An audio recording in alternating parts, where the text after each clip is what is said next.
వినియోగదారుల హక్కులు అనేవి ఎలా ఉంటాయి మేడం? వినియోగదారుల హక్కులు అంటే కన్జ్యూమర్ రైట్స్ అంటే చాలా రకాలుగా ఉంటుంది. ఒకవేళ కనుక మీరు ఎక్కడైనా ఏదైనా వస్తువు కొన్నారు, ఆ వస్తువు కొన్నప్పుడు అది కరెక్ట్గా పని చేయట్లేదు, లేకపోతే అదేమంటారు మీరు తీసుకున్న వెంటనే పాడైపోవడము, దానికి వారంటీ సరిగ్గా ఇవ్వకపోవడము, దానికి రిసిప్ట్ ఇవ్వకపోవడము, దానికి సంబంధించిన రీఫండ్ ఇవ్వకపోవడం, ఇలాంటివి ఏదైనా సరే వినియోగదారు అంటే కన్జ్యూమర్ రైట్ అది ఇంకోటి ఏంటంటే గ్రీవెన్స్ అనేది ఇప్పుడు ఒకవేళ ఏదైనా ప్రాబ్లం వస్తే వాళ్ళు ఎక్కడ వెళ్ళి కంప్లైంట్ ఇవ్వాలి, అది కూడా రైట్ టు కంప్లైంట్ కూడా ఉంటుంది. అంటే మీరు కొనేటప్పుడు మీకు ఖచ్చితమైన రైట్స్ ఉంటాయి. మీరు ఎంత డబ్బులు అయితే పెడతారో ఆ డబ్బులకు కరెక్ట్ ప్రోడక్ట్ అనేది మీకు రావాలి. ఆ ప్రోడక్ట్ రానప్పుడు మీరు కంప్లైంట్ అనేది పెట్టుకోవచ్చు. ఇది కాకుండా ఈవెన్ మీరు వెళ్ళి కంప్లైంట్ ఇచ్చినప్పుడు మీరు కంప్లైంట్ ఇచ్చింది దానికి ఒక సొల్యూషన్ అనేది మీకు ఇవ్వడం కూడా ఒక రైటే మీకు. అంటే మనం సరే నేను కొన్నా కదా అయిపోయింది అన్నట్టు కాదు. ఏదైనా వస్తువు కొన్నది ఏదైనా సరే అది కొన్న తర్వాత దానివల్ల ఏ డిఫెక్ట్ ఉన్నా, మీకు మోసం జరిగింది ఏదైనా సరే, దానికి మీరు కంప్లైంట్ పెడితే దానికి మీకు సొల్యూషన్ ఇవ్వడం కూడా మీ రైటే. ఇవన్నీ కూడా కాకుండా మీరు అంటే ఎవరైనా సరే కన్జ్యూమర్ అంటే జనాలకి తెలుసుకునే హక్కు, అంటే దీని గురించి అవేర్నెస్ అంటారు చూడ, ఎడ్యుకేషన్ అంటారు చూడ, అంటే కన్జ్యూమర్ హక్కుల గురించి ఎడ్యుకేషన్ ఇవ్వడం కూడా మీరు తీసుకోవడం కూడా మీ హక్కే. అంటే దీనికి ఈ రైట్స్ ఉంటాయి, దీనికి ఈ రైట్స్ ఉంటాయి, అట్లా ఉంటాయి కదా. దీనికి ఎలా చేయొచ్చు, ఏం చేయొచ్చు, ఇంటర్నెట్లో ఎట్లా పెట్టచ్చు కంప్లైంట్, లేకపోతే మనం వెళ్ళి ఫిజికల్ కంప్లైంట్ ఇవ్వచ్చు, ఇవన్నీ రకరకాలుగా ఏవైనా ఉన్నాయి, ప్రతి ఒక్కటి కూడా తెలుసుకునే రైట్స్ అనేవి మీకు ఉన్నాయి. సో ఒకవేళ వినియోగదారుడిగా మోసపోయాడు అని భావిస్తే ముందుగా ఏం చేయాలి? ఫస్ట్ ఏం చేయండి అంటే దానికి ఏదైతే జరిగిందో దానికి సంబంధించిన ప్రతి ఒక్కటి ఒక ఎవిడెన్స్ అనేది తయారు చేసుకోండి. ఎవిడెన్స్ ఎట్లా అంటే రిసిప్ట్ మామూలుగా ఏదైనా జనరల్ మీరు కొన్నారనుకోండి, దానికి ఖచ్చితంగా రిసీప్ట్ ఉంటుంది. ఆ రిసిప్ట్ అనేది దగ్గర పెట్టుకోండి. ఆ రిసీప్ట్ లేనిది మీరు కేసు కూడా వేయలేరు. సో అలాంటివి దానికి సంబంధించింది వీడియో కానీ ఫోటో కానీ, అంటే మీరు సపోజ్ ఎగ్జాంపుల్ ఒకటి చెప్తాను. సపోజ్ మీరు ఒక ఫోన్ ఆర్డర్ పెట్టుకున్నారు, ఆ ఫోన్ మీ ఇంటికి ఆన్లైన్లో ఆర్డర్ పెట్టారు, అది ఇంటికి వచ్చింది. ఇంటికి రాగానే మనం ఏంటి టక్క ఓపెన్ చేస్తాము. అలా కాకుండా ఏం చేయాలి, ఇట్లా రాగానే ప్రోడక్ట్ ఒక వీడియో ఓపెన్ చేసి మధ్యలో కట్స్ లేకుండా, ఫోన్లో కట్ అనేది లేకుండా ఫుల్ వీడియో వచ్చేటట్టు తీసుకున్నప్పటి నుంచి జనరల్గా ఫోన్ అట్లాంటి కాస్ట్లీ థింగ్స్కి ఏంటంటే వాళ్ళు కూడా వీడియో తీసుకుంటారు. ఎవరైతే డెలివరీ చేస్తారో అమెజాన్ వాళ్ళు ఏంటంటే వాళ్ళు కూడా వీడియోస్ ఇస్తారు. బట్ ఎందుకైనా మంచిది మనం కూడా తీసుకొని వీడియో అనేది కంటిన్యూస్గా తీసుకోవాలి. తీసుకున్నప్పుడు ప్యాకింగ్ అంతా ఓపెన్ చేసి దాంట్లో అన్ని డీటెయిల్స్ పడ్డట్టు, అంటే ఐడి ఏంటి, ఏదైతే ఐడి ఉంటుంది కదా మనం కొన్నది కన్జ్యూమర్ ఐడి, మళ్ళీ దాంట్లో డీటెయిల్స్ ఏ రోజు అదంతా ఏ అమెజాన్ లేకపోతే ఫ్లిప్కార్ట్ ఏదని అట్లా అన్ని డీటెయిల్స్ కవర్ మీద ఉంటుంది లేబుల్. ఆ లేబుల్ క్లియర్గా వచ్చినట్టు దాన్ని నీట్గా కట్ చేసి తీస్తే ఆ వీడియోలు ఫుల్గా రావాలి. అండ్ తీయగానే మనం కూడా చూసినాం కొన్ని కేసెస్, ఫోన్ ఆర్డర్ పెడితే దానిలో బ్రిక్ వచ్చినట్టు, ఒక ఇటుక వచ్చింది అని చెప్పేసి విన్నాం. అలాంటివన్నీ అవాయిడ్ చేయడానికి ఏంటంటే ఇట్లా వీడియో పూర్తిగా తీసుకొని అప్పుడు మంచిగా ఉంటే పర్లేదు. లేకపోతే మళ్ళీ ఇంకోటి ఓపెన్ చేసిన తర్వాత ఫోన్లో ఆ నెంబర్ కూడా పడ్డట్టు ఉండాలి. ఆ ఫోన్ మరి వాళ్ళు అనొచ్చు ఇది మేము ఇచ్చిన ఫోన్ గారు వేరే ఫోన్ అని చెప్పి. సో మొత్తం క్యాప్చర్ అయ్యేటట్టు ఆ వీడియో అనేది కంప్లీట్గా తీయాలి.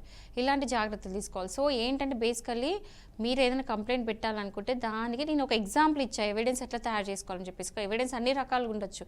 ఎట్లా అంటే బిల్లు తీసుకున్న బిల్లు, రిసీట్, అది పని చేయకపోవడము, మీరు ఎక్కడైనా రిపేర్కి ఇచ్చినప్పుడు ఆ రిపేర్ షాప్ వాడు ఒకటి ఇవ్వడము, ఇస్తారు కదా ఏదో ఒకటి పని చేయట్లేదు అని చెప్పేసి, అట్లాంటిది రిటర్న్లు తీసుకొని ఇవన్నీ ఎవిడెన్స్ గ్యాదర్ చేసుకొని మీరు కంప్లైంట్ అనేది కన్జ్యూమర్ ఫోరంలో పెట్టుకోవచ్చు.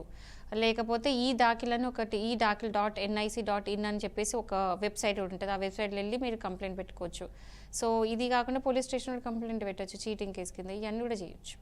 సో ఫేక్ ప్రొడక్ట్స్ అనేవి వస్తూ ఉంటాయి. ఫేక్ ప్రొడక్ట్స్ వచ్చినప్పుడు వెళ్ళి కన్స్యూమర్ కోర్టులో కేసు వేయండి అని చెప్తూ ఉంటారు. సో కన్స్యూమర్ కోర్టులో కేసు వేయాలి అని అనుకున్నప్పుడు, ఒకవేళ కేసు వేయాలనుకుంటే ముందుగా ఎలాంటి జాగ్రత్తలు తీసుకోవాలి? అదే చెప్తున్నాను, ఎవిడెన్స్ ఫస్ట్ ఎవిడెన్స్ తయారు చేసుకోవాలి. ఆ ఎవిడెన్స్ ప్రాపర్గా ఉంటేనే మీ కేసు నుంచి ఉంటుంది, లేకపోతే కేసు నిచ్చదు. ఎందుకంటే వాళ్ళు వచ్చి వేరే డిఫెన్స్లు తీసుకుంటారు కదా, ఇది మా ప్రోడక్టే కాదనొచ్చు, మేము ఇచ్చిందే కాదు. అసలు కొన్నిసార్లు ఇట్లుంటుందంటే ఒక ప్రోడక్ట్ ఇచ్చిన తర్వాత వాళ్ళకి నెంబర్స్ ఉంటాయి, అందులో సీరియల్ నెంబర్స్ ఉంటాయి. సో ఆ నెంబర్స్ చూసి కూడా ఇది మాది కాదు అనే అవకాశాలు ఉంటాయి. వాళ్ళు ఇచ్చినా కూడా చిన్న అంతెందుకండి, ఇప్పుడు ఒక చిన్న జనరల్ స్టోర్కి వెళ్ళిన తర్వాత కూడా ఒక వస్తువు, ఒక మెడికల్ స్టోర్కి, అలాంటి స్టోర్స్కి వెళ్తే కూడా ఇప్పుడు ఒక మెడికల్ స్టోర్లో ఉన్న వస్తువు మనం వెళ్ళి ఇంకో మెడికల్ స్టోర్లో కొంటే వాళ్ళు చూసి ఇది మాది కాదు అని చెప్పేస్తారు క్లియర్గా. అంటే వాళ్ళకి తెలుసు ఆ సీరియల్ నెంబర్ బట్టి ఆ ప్రోడక్ట్ వాళ్ళదా కాదా, వాళ్ళు అమ్మిందా కాదా వాళ్ళకి తెలుస్తుంది. బట్ స్టిల్ వాళ్ళు ఆ డిఫెన్స్లో తీసుకొని ఇది మేము అమ్మలేదు, ఇది మేము ఇచ్చిన ప్రోడక్టే కాదు, ఇది వేరే ప్రోడక్ట్ అనే అవకాశాలు ఉంటాయి. కాబట్టి మీరు దానికి ప్రాపర్గా ఒక ఎవిడెన్స్ అనేది తయారు చేసుకోవాలి. ఇది మీ దగ్గరనే ఇప్పుడు నేను ఒక ఎగ్జాంపుల్ ఇచ్చినాను కదా, వీడియో తయారు చేసుకోబెట్టడం అట్లాంటిది మీకు కూడా తెలుస్తుంది. అంటే ప్రోడక్ట్ మీరు కొన్న దాన్ని బట్టి ఆఫ్లైన్లో కొంటున్నారా, ఆన్లైన్లో కొంటున్నారా, దాన్ని బట్టి ప్రాపర్గా మీరు ఒక ఎవిడెన్స్ అనేది చేసుకోండి, ప్రూఫ్ తయారు చేసుకోండి. సో ఫస్ట్ మీరు ఒకవేళ కన్జ్యూమర్ ఫోరంలో కంప్లైంట్ పెట్టాలి అనుకుంటే మీ దగ్గర ఉండాల్సింది అయితే రిసిప్ట్, దానికి సంబంధించిన ఎవిడెన్స్. ఇది కాకుండా పని చేయకపోవడమా ఏంటి అని చెప్పేసి. అండ్ చాలామంది ఇప్పుడు కన్జ్యూమర్ కంప్లైంట్స్ అనగానే వస్తువులు కొనడం ఇక్కడికే అయిపోతాం. అది కూడా కాదు, ఇందులో చాలా రకాలు ఉంటాయి. ఏదైనా డెఫిషియన్సీ ఆఫ్ సర్వీస్ ఉన్నా, డెఫిషియన్సీ ఆఫ్ సర్వీస్ అంటే ఏంటంటే ఏదైనా సర్వీస్ ఇవ్వాలి, మనం ఏదైనా తీసుకుంటున్నాం, సర్వీస్ తీసుకున్న టైంలో వాళ్ళు ప్రాపర్గా సర్వీస్ ఇవ్వట్లేదు, అది కూడా కన్జ్యూమర్ ఫోరంలో పెట్టచ్చు. ఎగ్జాంపుల్ మీరు ఏదైనా సర్వీస్ కోసం వెళ్ళారు, ఏదన్నా ఎగ్జాంపుల్ మీరు ఒక స్పాకే వెళ్ళారు అనుకోండి, మీరు ఒక హెడ్ మసాజ్ కోసం వెళ్ళారు, అక్కడికి వెళ్ళిన తర్వాత సర్వీస్ ప్రాపర్ లేదు, వాళ్ళు చేసిన మసాజ్ వల్ల మీ జుట్టు ఊడిపోవడం, అది ఇంకేదైనా అవ్వడం, లేకపోతే నెక్ పట్టడం, అట్లా మెడికల్ ఇష్యూస్ వచ్చినాయి. అది వచ్చినప్పుడు ఏంటంటే ఆ రిసిప్ట్, ఆ బిల్లు కరెక్ట్ పెట్టుకొని ఈ స్పా వాళ్ళకి అసలు ప్రొఫెషనలే కాదు, వాళ్ళకి అసలు మసాజెస్ రావు, వాళ్ళు ప్రొఫెషనల్ బిహేవ్ చేయలేదు, దానివల్ల నాకు ఇది నష్టమైంది అని చేసి కంప్లైంట్ పెట్టడం. ఇలాంటి సర్వీసెస్ కూడా కన్జ్యూమర్ కంప్లైంట్సే, రకరకాలుగా ఉంటాయి. సో అది అంతా తెలుసుకోవడం, పబ్లిక్కి తెలిసినప్పుడే మీరు కంప్లైంట్ అనేది పెట్టవచ్చు. సో ఈ అవేర్నెస్ అనేది పెంచుకోవడం మంచిది. సో ముందుగా వినియోగదారుల పరిష్కారాలకి ఎన్ని స్థాయిల కోర్టులు ఉంటాయి? ఫస్ట్ థింగ్ ఏంటంటే డిస్ట్రిక్ట్ లెవెల్లో కోర్ట్స్ ఉంటాయి, డిస్ట్రిక్ట్ లెవెల్లో కన్జ్యూమర్ ఫోరమ్స్ ఉంటాయి, దాన్ని కన్జ్యూమర్ రిడ్రెసల్ ఫోరమ్స్ అంటారు వాటిని. సో ప్రతి కోర్టులో కూడా డిస్ట్రిక్ట్ ఫోరం అనేది, అంటే మీకు డిస్ట్రిక్ట్ ఫోరం అని చెప్తే వాళ్ళే మీకు చెప్తారు, కోర్టుకి వెళ్ళి అడగవచ్చు. సో ఫస్ట్ థింగ్ మీరు ఏదైనా కంప్లైంట్ పెట్టాలనుకుంటే మాత్రం స్టార్ట్ చేయడం మాత్రం ఈ దాఖిల్ అనే వెబ్సైట్ ఉంటుంది. ఈ దాఖిల్లో మీరు వెబ్సైట్లో కంప్లైంట్ పెట్టడం స్టార్టింగ్ స్టేజ్. అది అయిపోయిన తర్వాత కూడా వాళ్ళు, అది కాకుండా మీరు ఏ సైట్లో కనుక మీరు కంప్లైంట్ పెట్టారో ఆ కన్జ్యూమర్ కేర్కి కాల్ చేయడం, ఇవన్నీ సింపుల్ థింగ్స్. ఇవన్నీ మీకు ఎక్కువ రిస్కీ అనిపించదు, కష్టం కూడా కాదు కదా. సో కన్జ్యూమర్ కేర్కి కంప్లైంట్ చేయడం కానీ, లేకపోతే ఇలా ఈ దాఖిల్ పెట్టడం, ఇవన్నీ కూడా మీకు వర్కౌట్ కానప్పుడు నెక్స్ట్ లెవెల్కి వచ్చేసరికి డిస్ట్రిక్ట్ ఫోరమ్స్ ఉంటాయి. డిస్ట్రిక్ట్ లెవెల్లో అంటే ప్రతి డిస్ట్రిక్ట్కి డిస్ట్రిక్ట్ ఫోరమ్స్ ఉంటాయి, కన్జ్యూమర్ కంప్లైంట్స్ తీసుకోవడానికి వాళ్ళు ఉంటారు. అక్కడ కూడా సేమ్ కోర్ట్ లానే ఉంటుంది, జడ్జెస్ ఉంటారు, అక్కడ వెళ్ళి అడ్వకేట్ రిప్రజెంట్ చేయొచ్చు. ఈవెన్ అడ్వకేట్స్ కాకుండా ఈవెన్ మీరు పార్ట్ ఇన్ పర్సన్, అంటే మీరు ఒకవేళ మీకు ఏదైనా అయిందనుకోండి, మీరు కూడా వెళ్ళి కంప్లైంట్ పెట్టచ్చు. అక్కడ ఫార్మాట్ తెలుసుకోవాలి, ఆ ఫార్మాట్ తెలుసుకొని ఆ కంప్లైంట్ అనేది పెట్టి మీరు అక్కడ మీరు ఎలా అయితే కంప్లైంట్ జనరల్ లాంగ్వేజ్లో ఎట్లా చెప్తారో అదే లాంగ్వేజ్లో మీరు జడ్జ్కి ఎక్స్ప్లెయిన్ చేయొచ్చు. సో అక్కడ రిటైర్డ్ హైకోర్టు జడ్జెస్ వీళ్ళు ఉంటారు, వాళ్ళు అక్కడ ప్రిసైడింగ్ ఆఫీసర్లో కూర్చొని ఉంటారు జడ్జెస్ లాగా. సో వాళ్ళ దగ్గరికి వెళ్ళి మీరు కంప్లైంట్ చేయొచ్చు. ఇది ఇప్పుడు డిస్ట్రిక్ట్ ఫోరం. ఇది కాకుండా 2 crores దాటింది, ఒకవేళ 2 crores లోపల ఉంది అమౌంట్ అంటే ఇది. దాని తర్వాత ఏంటంటే 2 crores దాటితే మాత్రం స్టేట్ లెవెల్ కమిషన్, కానీ స్టేట్ ఫోరం ఉంటుంది, స్టేట్ కమిషన్ అంటారు దాన్ని, state commission for consumer disputes redressal అని ఒకటి ఉంటుంది. అక్కడికి వెళ్ళి స్టేట్ లెవెల్లో మీరు కంప్లైంట్ అని పెట్టొచ్చు. ఇక్కడ కూడా ఉంది ఖైరతాబాద్లో. సో ఆ కంప్లైంట్ అనేది పెట్టొచ్చు. అది అయిపోయిన తర్వాత అక్కడ కూడా మీకు న్యాయం జరగలేదు అంటూ మీకు అక్కడ లేదు, అపీల్స్కి వెళ్ళాలనుకుంటే కూడా మీరేంటి నేషనల్ లెవెల్ కమిషన్స్ ఉంటాయి, నేషనల్ లెవెల్ కమిషన్స్కి వెళ్ళి మీరు కంప్లైంట్ పెట్టచ్చు. కొన్నిసార్లు ఇక్కడ న్యాయం జరిగినప్పుడు మనం అపీల్ కూడా పోతాం, అక్కడికి వెళ్ళొచ్చు.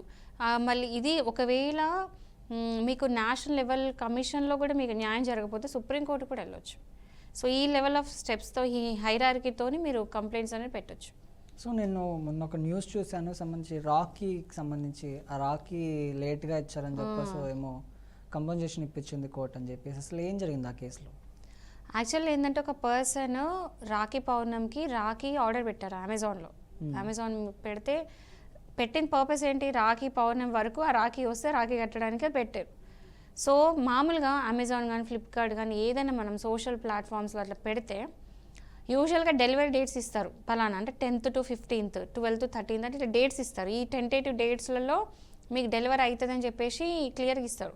సో ఎస్టిమేటెడ్ డేట్, ఆ డేట్ లోపల డెలివరీ అయిపోవాలి. ఒకవేళ కనుక డెలివరీ ఆ టైంకి కాకపోతే వాళ్ళు ఒక కస్టమర్ కేర్ నుంచి కాల్ చేయడము, మెసేజ్ పెట్టడం చేయాలి, ఇట్లా డిలే అయ్యేటట్టు ఉందని చెప్పేసి మీకు ఒకటి నోటిఫికేషన్ ఇవ్వాలి, అది కూడా ఇవ్వాలి. సో అలాంటివి చేయకుండా ఏంటంటే రాఖీ పౌర్ణమి వరకు ఆ రాఖీ అనేది అందలేదు ఆ పర్సన్కి. సో అందరినప్పుడు వీళ్ళు ఏం చేసినారంటే వెళ్ళి కన్స్యూమర్ ఫోరంలో కంప్లైంట్ పెట్టినారు. అది దాని రాఖీ వాల్యూ వచ్చి 100 రూపాయలు, ఓకే, 100 రూపీస్ ఆ రాఖీ వాల్యూ. ఆ రాఖీ పౌర్ణమి లోపల అది అందలేదని చెప్పేసి, నాకు దేనికోసమైతే ఏ పర్పస్ కోసం నేను ఆర్డర్ పెట్టినా అదే రాలేదని చెప్పేసి వెళ్ళి కంప్లైంట్ పెడితే అక్కడ ఆమెకి 40,000 కంపెన్సేషన్ ఇచ్చారు. అంటే ఎందుకు అంటే పర్పస్ ఇప్పుడు అవసరమే లేదు కదా, అది 100 రూపీసా 200 రూపీసా అని అనవసరం. అక్కడ ఆ టైంకి అందలేదు అండ్ ఆమె ఆ టైంకి రాఖీ కట్టలేదు, ఆమెకు ఒక మెంటల్ అగని లాగా అయిపోయింది, మెంటల్లీ స్ట్రెస్ అయిందని చెప్పేసి కంపెన్సేషన్ డ్యామేజెస్ కింద అడిగితే 40,000 కోర్టు ఆమెకి అది గ్రాంట్ చేశారు. అమెజాన్ ఆ అమ్మాయికి ఇప్పుడు ఆ కంపెన్సేషన్ అనేది పే చేయాలి. సో 100 రూపాయల రాఖీకి 40,000 కంపెన్సేషన్ ఆ అమ్మాయి తీసుకుంది. సో ఇది ఒక ఎగ్జాంపుల్, ప్రైమ్ ఎగ్జాంపుల్ చెప్తున్నా. ఎవరైనా సరే ఇట్లాంటి కంప్లైంట్స్ ఉంటే మీరు వెళ్తే కంపెన్సేషన్స్ తీసుకోవచ్చు. ఆ కాస్ట్ అనేది మీకు పే చేస్తారు కోర్ట్ త్రూ. ఎక్కడైతే మీరు ఆర్డర్ పెట్టినారో వాళ్ళు పే చేయాలి, అది కోర్ట్ దానికి ఆర్డర్స్ ఇస్తారు, జడ్జిమెంట్స్ ఇస్తారు, దీనికి ఇట్లా ఇద్దని చెప్పేసి. అట్లా బోల్డ్ అండ్ జడ్జిమెంట్స్ ఉన్నాయి ఇలాంటివి. సో అలాంటివి యూజ్ చేసుకోవచ్చు.